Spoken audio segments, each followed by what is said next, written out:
Hi, welcome to the Java programming tutorial. The last tutorial we looked at, what was it we looked at again? Yeah, get set methods. And today we're going to look at method overloading. And method overloading is, you've got one method, and that one method can does in the braces it does a block of code. And I've created a new method in answer. Right. So in this method, within the braces, there's a block of code. In that block of code, you can do many complicated things, and that's why you would call this method to do that job. A method does something. All we're doing here is just returning this just to show, to demonstrate that we can do this. And so I've created this method. And method overloading is where you have more than one method. You have one method, but you call it more than once, and this is why it's overloaded. And so I've copied this method and printed it again straight underneath it. So we've got it twice, exact same arguments, everything, and you can see that there's an error. So if we run the program, does not like it, it's not going to work. Right. Well, that's not method overloading because each one of these methods have the same arguments. Now for method overloading is that you have the same method, but inside the brackets it's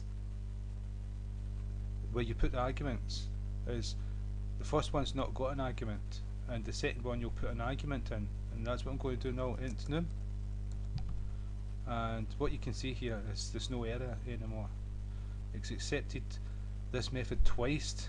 But what's different between the method is I've put an argument inside the brackets.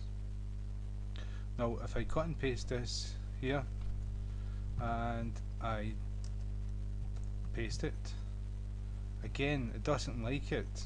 It's saying, whoa, there's going to be an error here, and if we run the program there's going to be an error because these have the exact same arguments. This one, no problem, it's different because it doesn't have an argument. So if we change this argument to string,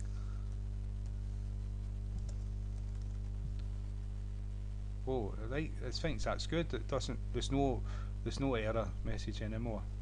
And the reason for that, both have got one argument, but it's different type.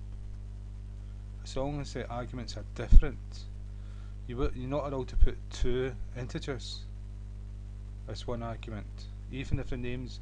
These names can be whatever we call them. So if even if I had an integer and I called it a different name, it doesn't matter. That's just a name we're using to identify what's getting passed in. So it's looking at the types integer or string. And so I'm going to paste another one. It doesn't like it because it's the same, but you can have more than one argument.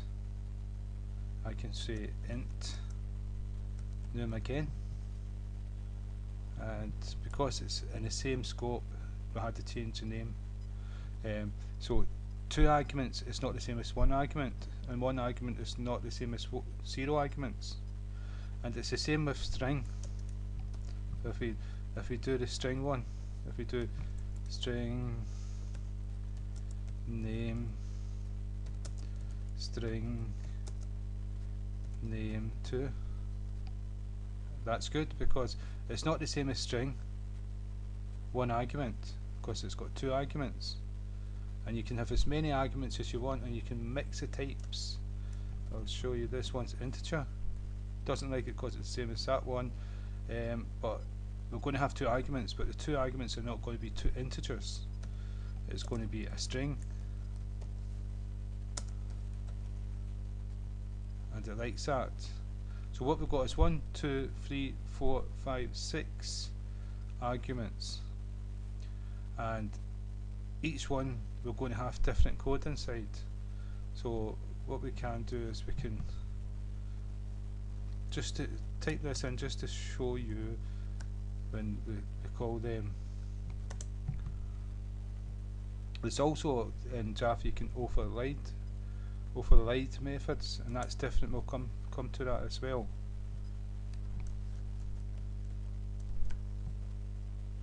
And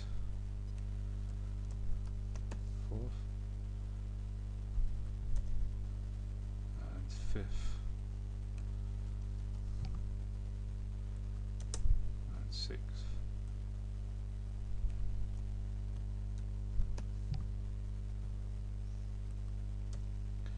Right, and what we'll put in here is we'll say that no method int string int just to show you what's getting passed in, and it's string and int string. So that's us created 6 different methods. Now if we go to the second class and the run programmer, we're going to execute the code, which main calls, if you remember from our tutorials, we kept it nice and tidy.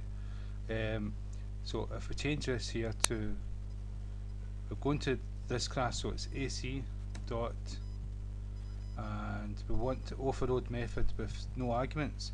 And you can see we've got overload with no arguments, with one argument, with one argument, with two arguments, with two arguments, and with two arguments. So what we can do is we'll choose the first one and we will run the method and see what it says.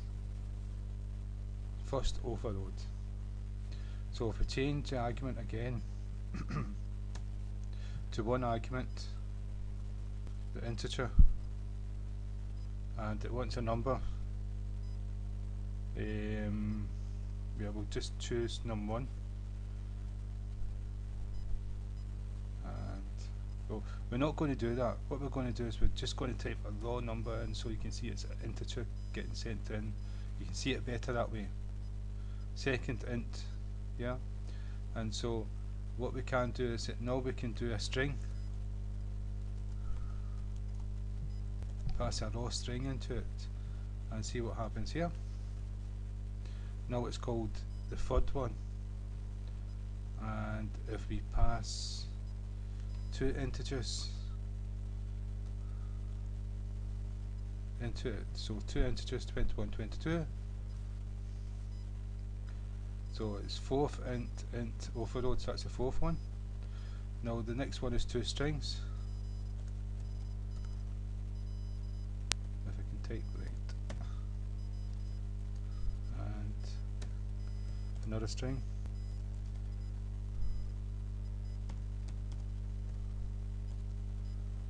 If we run this one, now it's called the fourth overload method, and if we change it to a number and a string,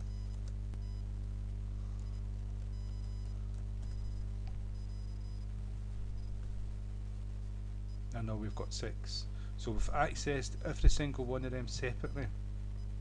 They're all the same method name, but they behave differently dependent on what you pass to them. So